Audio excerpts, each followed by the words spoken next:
আপনার প্রতিবেশী যদি আপনাকে ভীষণভাবে ডিস্টার্ব করে বা জ্বালাতন করে তাহলে আর ভয় পাওয়ার কোনো কারণ নেই। সবার প্রথমে এই ভিডিওটা আপনি সেভ করে রাখুন। দেখুন, আপনার প্রতিবেশী যদি আপনাকে এটা বলে যে তোকে দেখে নেব, তাহলে বিএনএস সেকশন 350 অনুযায়ী সেই ব্যক্তির বিরুদ্ধে আপনি থানা গিয়ে একটা কমপ্লেন করতে পারেন।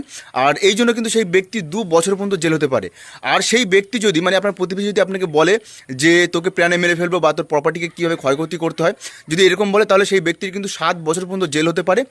এমনকি আপনার প্রতিবেশী যদি 10-12 জন লোকজন জমায়েত করে তাদের সামনে যদি আপনাকে অপমান করে বা গালিগালাজ করে, তাহলে বিএনএস সেকশন 356 অনুযায়ী সেই ব্যক্তির 2 বছর পর্যন্ত জেল হতে পারে, যেটাকে ডিফেমেশন বা মানহানি বলা হয়। এছাড়া এগুলো করার পরেও যদি সেই ব্যক্তি আপনাকে ভুল করেও টাচ করে ফেলে বা আপনাকে আপনার গায়ে টাচ করে বা আপনার এমন কোনো কিছু করে যাতে আপনার শরীর থেকে রক্ত বার হয় বা কোনো কিছু টাচ করে আপনাকে, তাহলে কিন্তু সেই ব্যক্তির 115 115 সেকশন বিএনএস সেকশন 115 অনুযায়ী সেই ব্যক্তির কিন্তু জেল হতে পারে। আর একটা গুরুতরভাবে ফাইন হতে পারে, এমনকি জেল হতে পারে। তাই এই ভিডিওটা সেভ করে রাখুন এবং শেয়ার করুন। আর এগুলো অনেকেই জানে না, যাতে তারা জানতে পারে বা বুঝতে পারে। আর অবশ্যই আমার পেজটিকে ফলো করে